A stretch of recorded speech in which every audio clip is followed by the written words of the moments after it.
clock is ticking.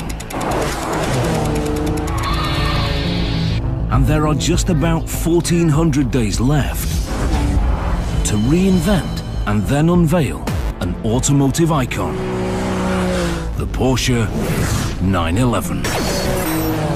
To do it, they'll have to battle heat and ice and add a state-of-the-art paint shop to the original factory. It's a completely new car. A new car that's in a race the company can't afford to lose. We know if this car goes wrong, then everything goes wrong. And success or failure will be determined inside Porsche's mega factory.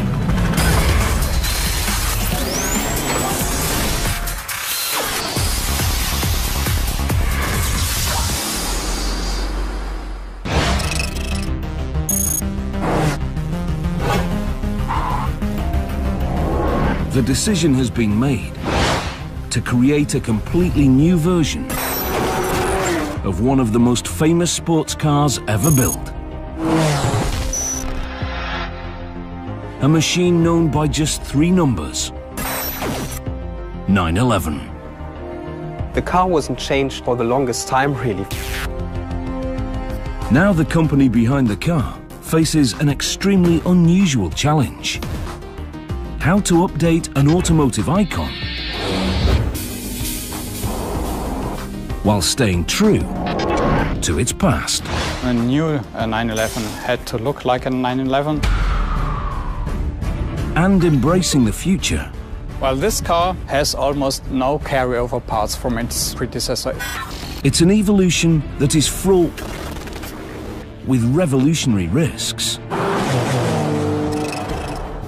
For the machine, we have many very conservative customers. They don't like to change the 911 too much. And for the brand. Charm comes from history, but you can't change anything without people complaining about it and people getting upset about it. And time is not on the car's side. Since 2008, 911 sales have plummeted, dropping over 20% each year. Porsche needs a new 911, and they need it fast.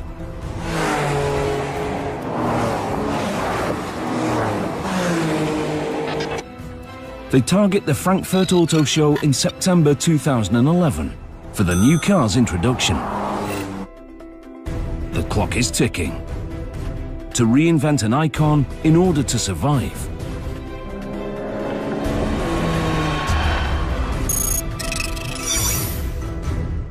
But their current factory can't do the job. Both the case of the car and the factory, it's like buying a historical building and thinking you're going to be able to do with it what you want, but you can't change anything. Both the factory and the car must respect the past while gearing up for the future. We are actually at the historic site. This is where the company started in 1949. So this is the former main entrance. When the original Porsche factory was first built, there was a lot of open land around it. But the company quickly found itself landlocked. It changed a lot. It really started here on a very small site, and we couldn't really expand it. We have a lot of restrictions. We have little neighbors here, all kind of small businesses.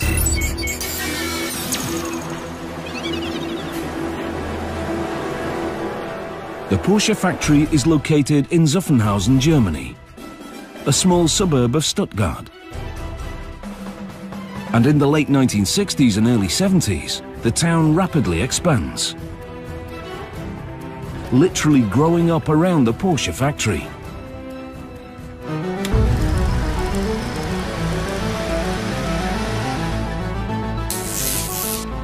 The spreading fame of the company only makes things worse. Demand for new cars is growing. And then the city of Stuttgart honors the Porsche family by declaring the factory a historic landmark.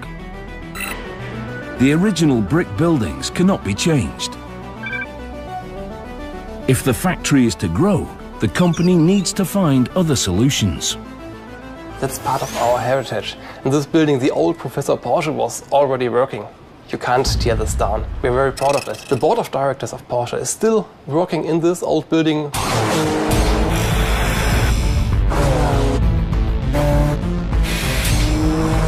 So now, a strange dual race is on.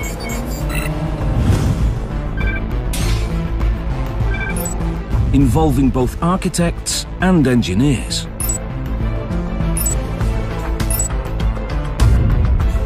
Because they can't build a new 911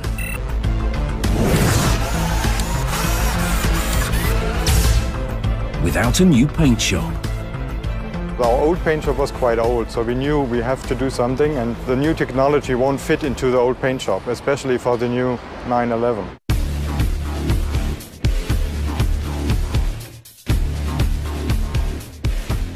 With no room to grow, fate provides an answer. No, it was not an empty spot. It was another company. We are lucky this company moved somewhere else, so we could take over their property. We had to torn down all the buildings over there, and then we had the space, luckily the right space.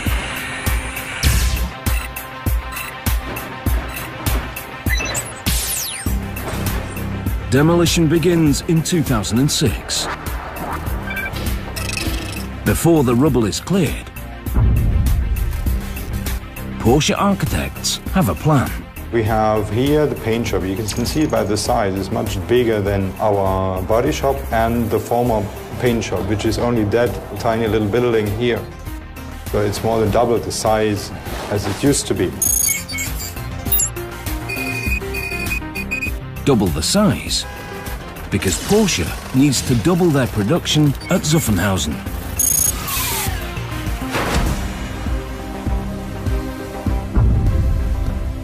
We decided that we need a new paint shop. The old one had been run out and so on, and it's not possible to paint the cars in the new paint qualities which are necessary today. While demolition takes place,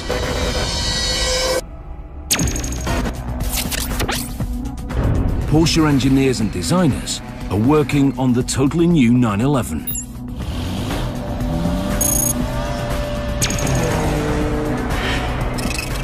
Their goal is to create a car that's faster than the one it will replace. And competitive with other modern sports cars. Can you imagine Apple coming out with an iPhone that's shaped like one of the brick phones from the 1980s, or even better, one of those ringy-dingy phones from the 1920s? I mean, Porsche is stuck in a design that's so old and timeless and gorgeous and all that, but they have to make a sports car that keeps up with other cars.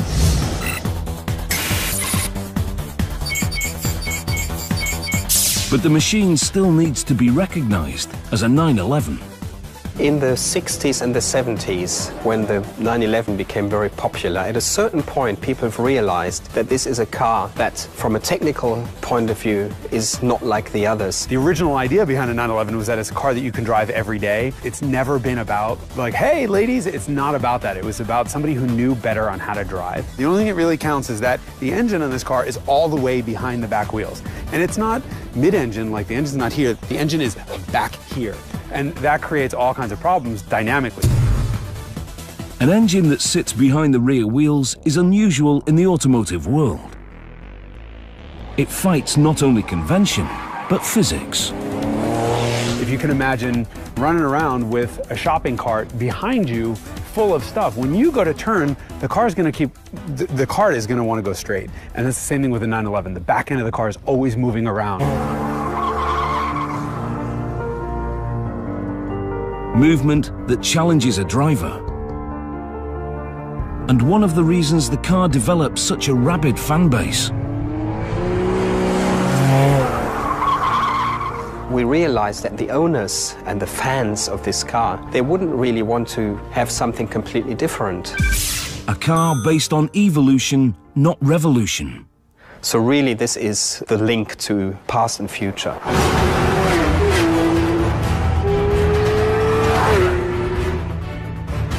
The model the new 911 replaces has been on the market for about 8 years.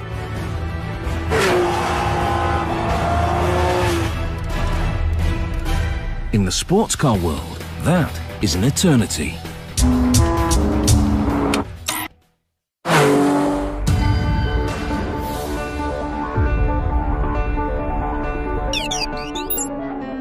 To survive, Porsche follows a German modernist design philosophy.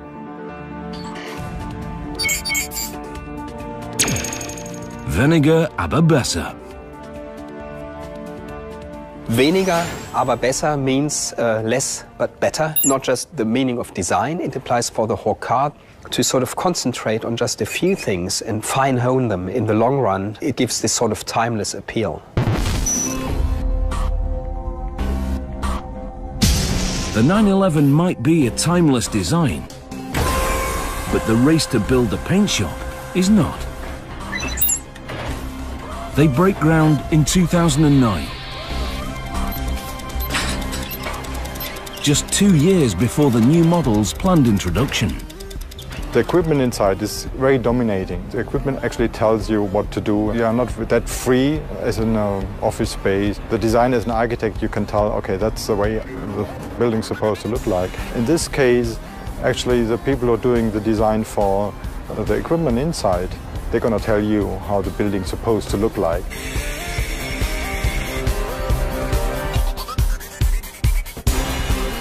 They build both the inside and outside of the building virtually at the same time.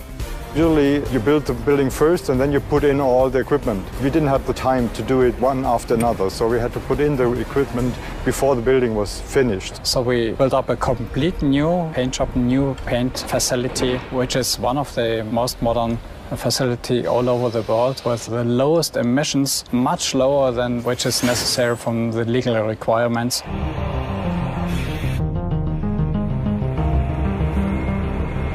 As architects and construction crews focus on the building,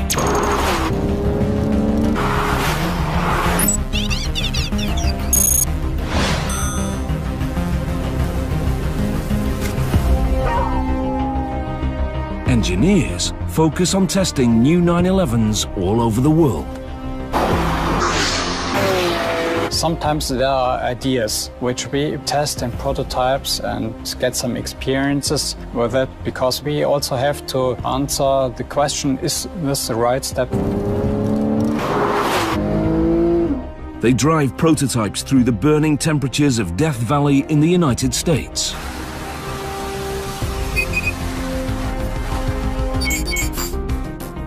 The extreme cold of northern Sweden and Canada. They even take it to China, a burgeoning car market where the new 911 must work even on rough roads, where the right kind of fuel can be hard to find.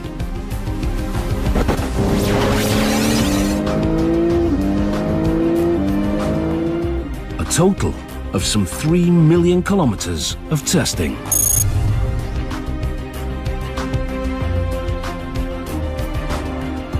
As engineers continue to test the machine,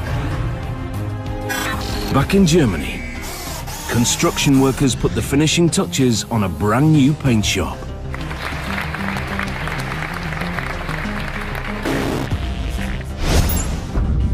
Now they're ready to build the new 911.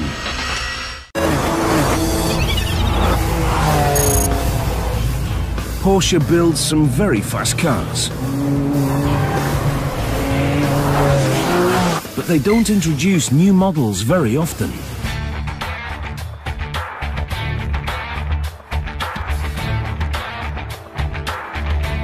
The new 911 is only the 7th version of the automotive icon that first appears in 1963. The challenge is to make it fresh enough that everybody says, wow, look, there is the new one. And at the same time, there's no doubt that this is still a 911. It takes 4 years to redesign the machine. 4 years fraught with peril. It's a classical, iconic shape. There's a danger that it looks too historic. I told my designers when we started this project, don't be afraid and make it look modern. Don't think everything is a holy grail. In the ultra-competitive sports car universe, a fast, sexy machine is the holy grail. The stakes for the brand are enormous. Porsche tried once to mess with the front end of a 911. It was the 911 that came out in 1999, and those cars are worth zero today. And they're great cars, but they're not really loved by enthusiasts. And one of the reasons is they tried a different front end. It had this sort of scrambled egg, melted kind of gooey headlight. And it's amazing what happens. You do that, and people just don't immediately recognize it as a 911 and don't love it. The 911 is not Porsche's highest volume product.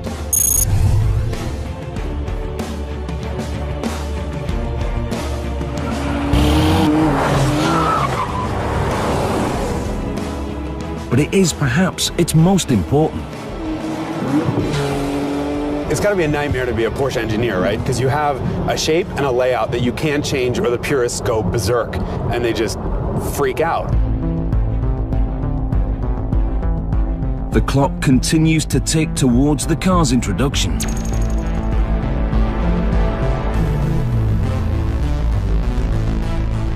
There's a delicate balancing act taking place. Sometimes there are ideas for the new car where there's no discussion about it. We just transmit it into reality because it's absolutely clear this is the right step. Many people think the new car is much bigger than the old one, but this is not true. It's just a little bit which the car is longer. We increased the wheelbase by 100 millimeters. That's quite a lot. Another new idea is a lighter body. The biggest change from its predecessor to the new car is the whole body, which gave us the possibility to reduce the weight of the car, which is absolutely important for a sports car. It gives you the chance to make the car faster. Acceleration times get shorter. It improves the fuel economy, the fuel efficiency.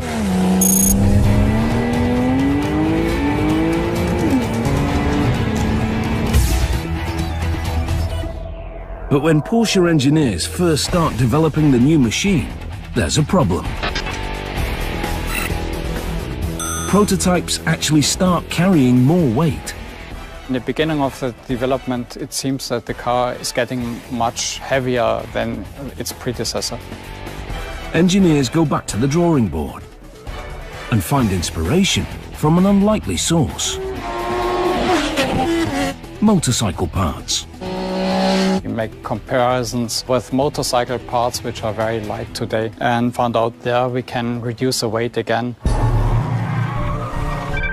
Lightness is something you can't see, except on a cutaway model. What you can see here, the different colors stand for different materials. All these materials here are made of aluminium, and you see some green parts made of steel. And we use the steel materials where we need high strength. The 911 is still a pretty small car. It did get a little bit bigger, and frankly that is bothering the purists because every change you make to the 911 bothers the purists. Purists who could never imagine a sports car borrowing from a bike now also see technology being cribbed from, of all things, an SUV. Dynamic chassis control is a complete new feature. We launched it the first time in the Cayenne. You know, Cayenne is a SUV.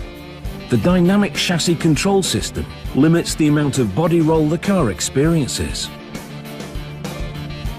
Less roll means more traction. And more traction equals faster lap times.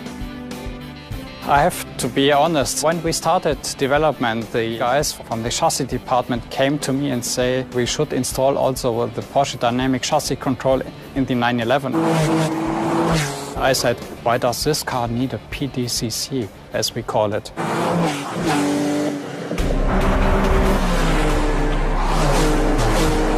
Traditionalists might not like the idea of technology from an SUV being put in a 911, But it's hard to argue with the results. The new car is 14 seconds faster on the Nürburgring Nordschleife. And of these 14 seconds, 5 seconds are coming only out of this system.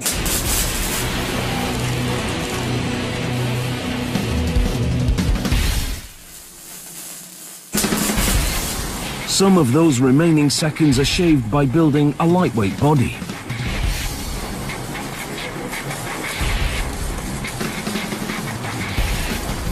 A shape that first comes to life in the body shop.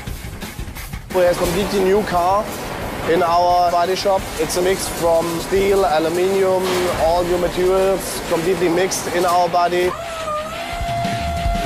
A body that requires more than just traditional welding. When we have aluminium and steel, we have to put glue between the two materials, and we can't weld the materials. They do weld some parts that are the same metal.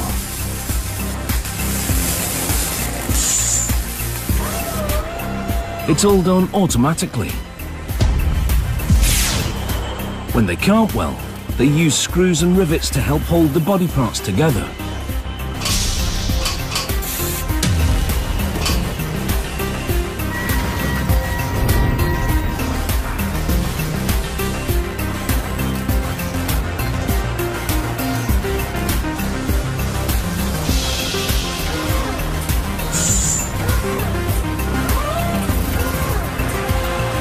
Jigs move doors into position.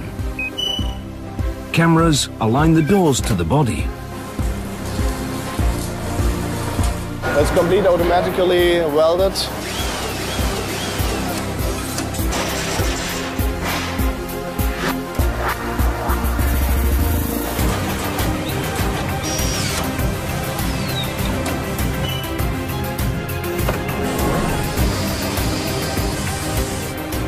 Now we are in the last station. We are making the body clean and ready to go to the paint shop.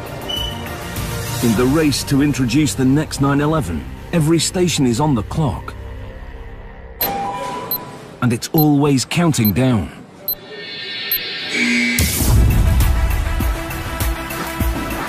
The bodies move to the new paint shop, the one now sitting next to the old factory. For the complete new 911, we had to invest a lot of money.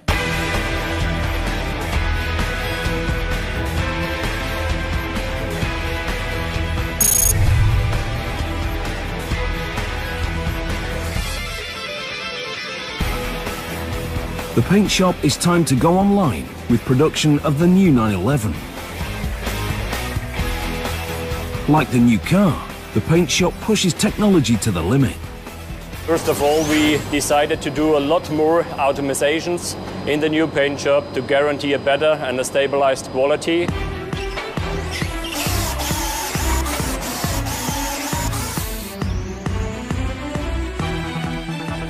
That means a lot of robots.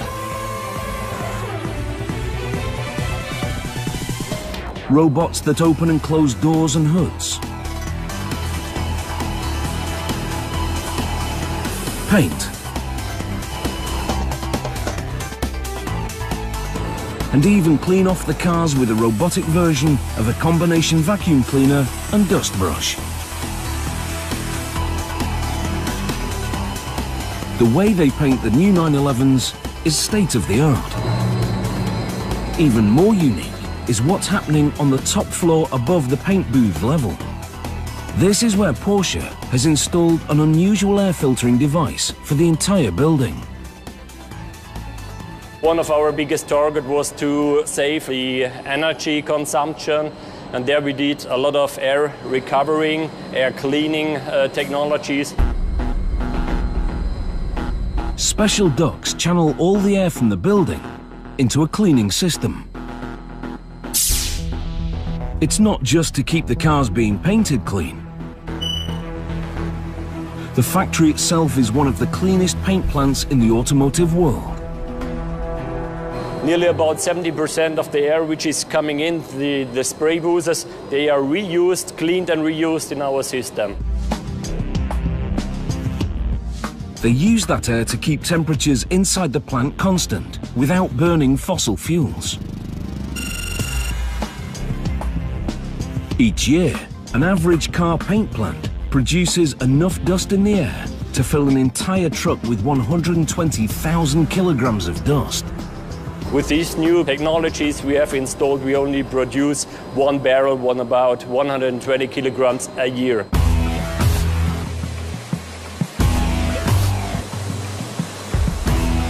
The first protection, it's a zinc phosphate protection, and then the second stage, it's a paint dip.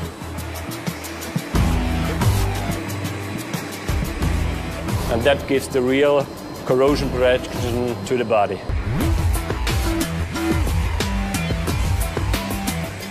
Now we are in the center of our paint shop. What you see here is the base coat application.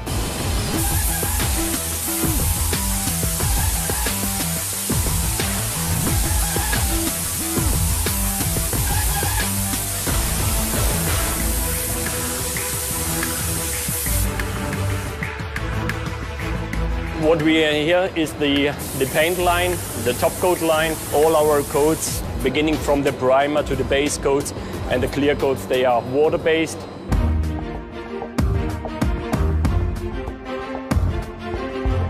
The new paint shop is finally finished with the new 911. Except for just one small detail.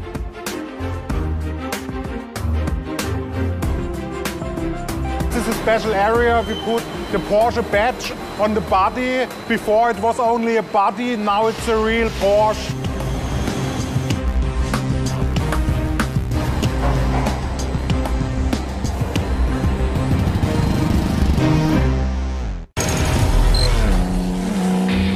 This is a story that started before my parents were born.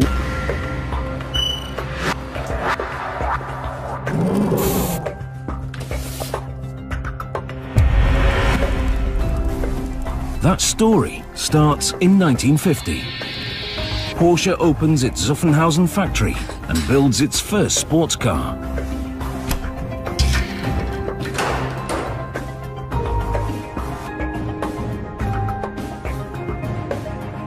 Called the 356.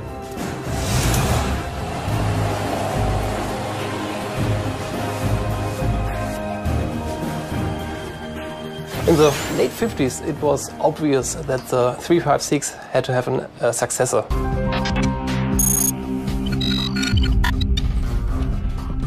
The car was based on the platform of the Volkswagen Beetle, and the competitors didn't sleep. So Porsche had to have a new model with a 6-cylinder engine, a model which made more than 200 kilometers per hour. Several designers had different ideas for the new car. Ultimately, it would be designed by Ferry Porsche, the grandson of Dr. Ferdinand Porsche, the man who designed the original Volkswagen Beetle. The 911 was first shown to the public at the 1963 Frankfurt Auto Show. It was introduced as the 901. But then they showed the 901 at the Paris Auto Show. They got a nice but clear letter from Peugeot claiming to have the legal rights for all names with 3 figures with a 0 in the middle. And so Porsche had to rename the car, which is a very dangerous thing in the automobile industry. And luckily they had the great idea to exchange the 0 through the 1, and the result was 911.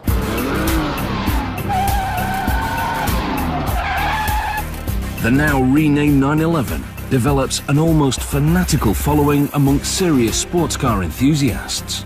Many things which are typical for the 911, which are there from the very first moment and which will probably never change. We have the rear engine. It's a flat 6 engine. Fanaticism that starts with the classic rear-mounted engine.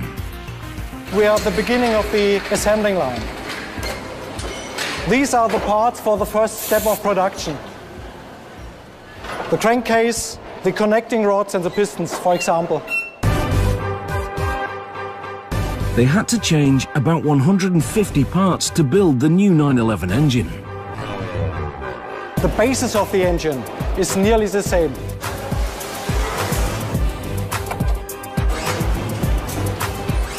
It's not a revolution, that engine, it's an evolution of the old engine. And we make a lot of things much better than we did it before. They make the new engine smaller. Not physically, but internally. The amount of air that the motor can displace drops from 3.6 litres to 3.4 litres. Yet the new engine makes 5 more horsepower than the power plant it replaces. You won't find any part on the engine you don't need.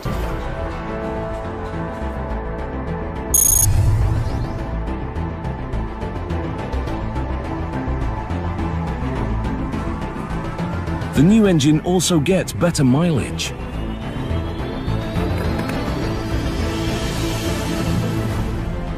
One reason is that Porsche began developing the new engine as soon as they decided to build the new car. We started 3 years ago with the first prototype engines. To start with the engine production during the development period is one of our secrets.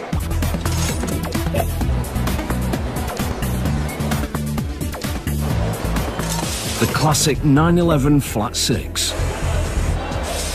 Redesigned. Lighter, but more powerful.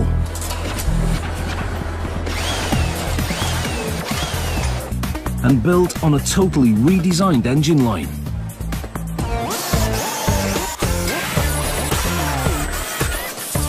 It's about 16 automated robots in this assembly line.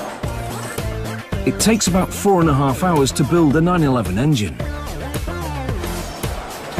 And in the race to get the car ready for the Frankfurt Auto Show, they count each and every second. The staging time is 2 minutes and 45 seconds. And then they turn up the heat in their testing process. This is a hot test. These are hot test cells. We have 7 and we run all our engines. Hot testing is the final quality control check for the engine, the very first time it's run under its own power. We have always been a modern factory, even if the buildings are old, because you need a modern factory to produce modern cars. And that has nothing to do with the buildings. A modern factory where robotic carts receive electronic signals when it's time to move an engine. This automatic transporting system knows the engine is finished. He lifts it automatically and takes it to the assembling line. Engines arrive at a very unusual final assembly building. It's very unusual in Germany that you produce on different levels. It's an entirely vertical approach to car building. Normally, very new factories make it on one floor, on one line. In this building, we produce the 911 in 3 floors. They build 911s on multiple floors because they have to. Because space is limited, we can't grow horizontally. We have to grow vertically. The painted bodies enter the factory on the middle floor. The doors are taken off to be sent to a special line that adds speakers and wiring.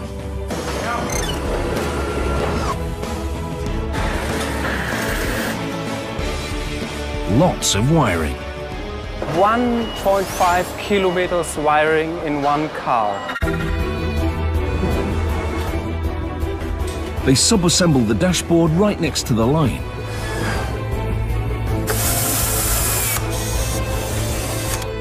Another example of how they need to keep changing technology in the race to get the car ready for its introduction. What we are doing here is to weld the upper and the lower part of the dashboard together. We used to use screws, but now the welding does it even better. In what looks like some kind of strange robotic ballet, a mechanical jig twists and turns a roof panel.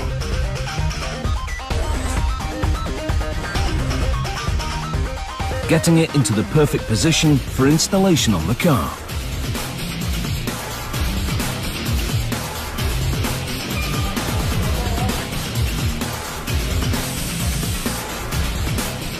The cars move down the line, where other robots install the front and rear windshields.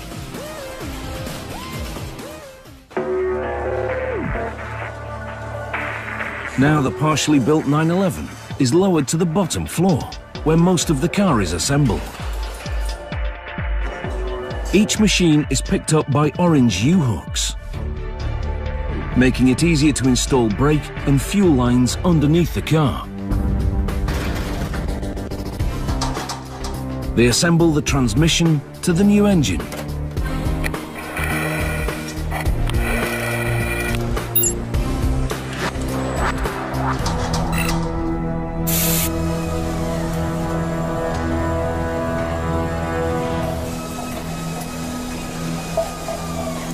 We are here in the factory on the, you see the marriage process.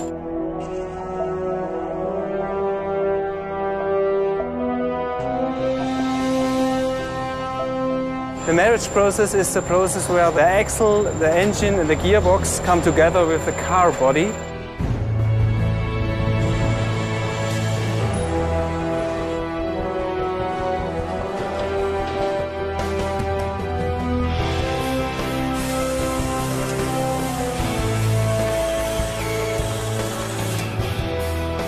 A new 911 is married, but far from ready for its honeymoon.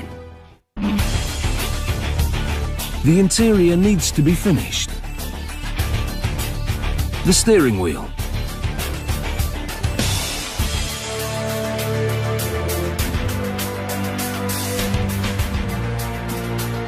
seats,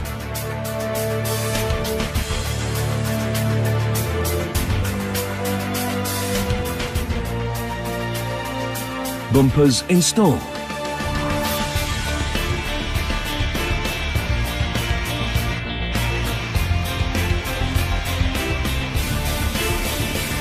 Of all the work still needing to be done, perhaps this is one of the best jobs.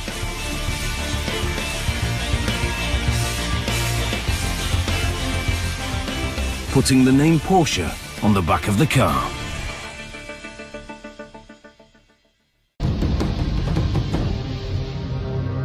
The 911 heads down to the quality control department.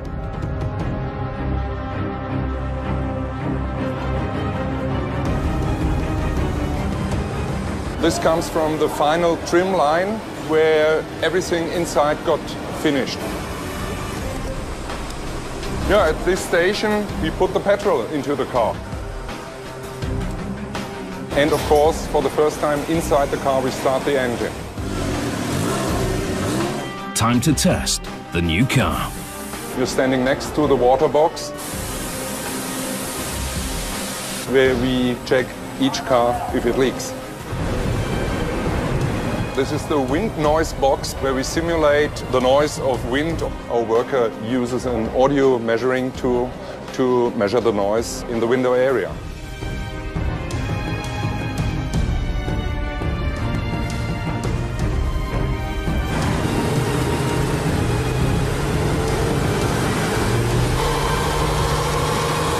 Now we are on a dynamometer where we basically do a complete drive. Driver speeding up the car up to 130 kilometers per hour. We only simulate curves and he's just doing it by the acceleration control. It's a lot of quality control to go through. But with the introduction of the new machine on the horizon, the company can't leave anything to chance. It's finally time to unveil the all-new 911 here at the 2011 Frankfurt Auto Show. A place where there is plenty of competition. Exotic brands like Lamborghini, Bentley and Maserati are all out to capture the hearts, minds and mighty dollars of high-end car enthusiasts.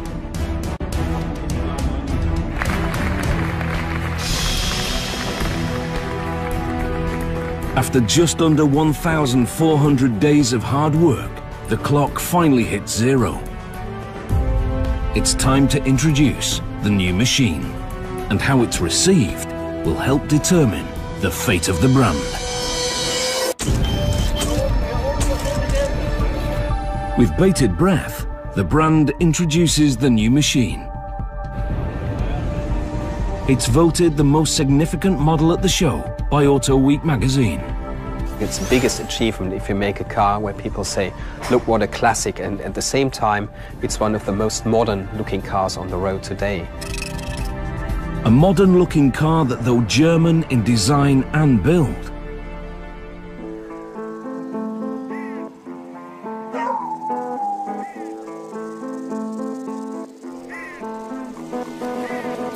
is aimed for Porsche's most important market.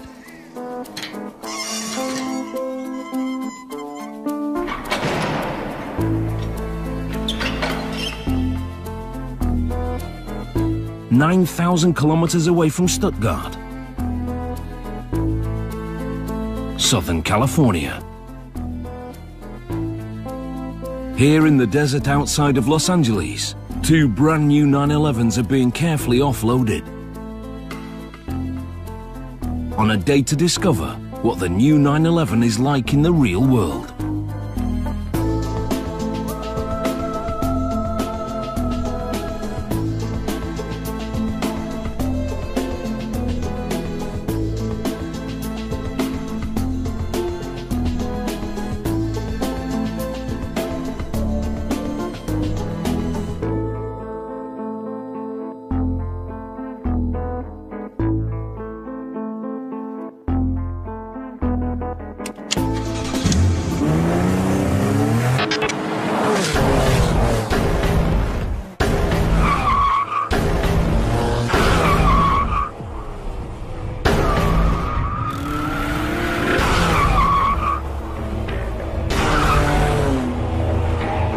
The new 911 is the first automobile to be built with a 7-speed computer-controlled manual transmission.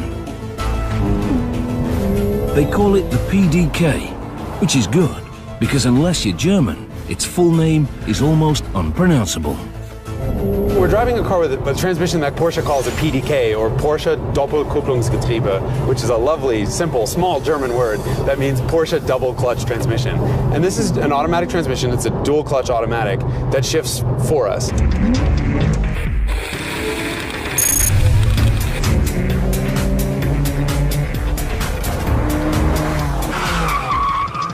It has an automatic mode, or I can use these paddles on the steering wheel to tell it to go second, third gear, fourth gear. I just touch a button and it selects the next gear for me instantly. I mean, there's really no, you hear that? There's no interruption in power. It'll get right to the red line, and the tachometer needle can barely keep up. It's far faster and far smoother than you can shift yourself.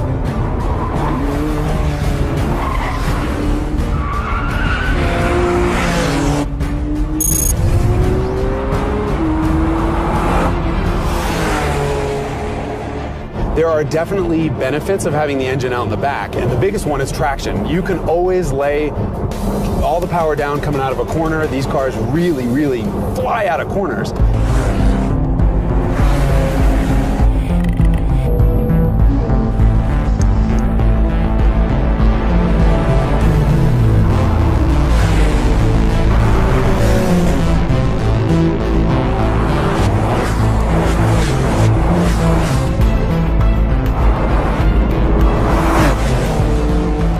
To a German, art is kind of different than we see art in a lot of ways. It's taking a problem and solving it in some sort of engineering way that's elegant and simple and that really works is art to Germans. I guess Porsche is just very open to things that make a car work better. I mean, on the other hand, there's a lot of things that we just don't do because we say, yeah, it's technically possible, but is it really something the driver needs? The new 911, Porsche's latest example of how it views the marriage of art and technology. A car that balances history, quirks, and perhaps what some aficionados would even call love. Two teams of London breakers go head-to-head in Strippers Cars for Cash, a brand new series starting tonight at 10. Stay tuned for Air Crash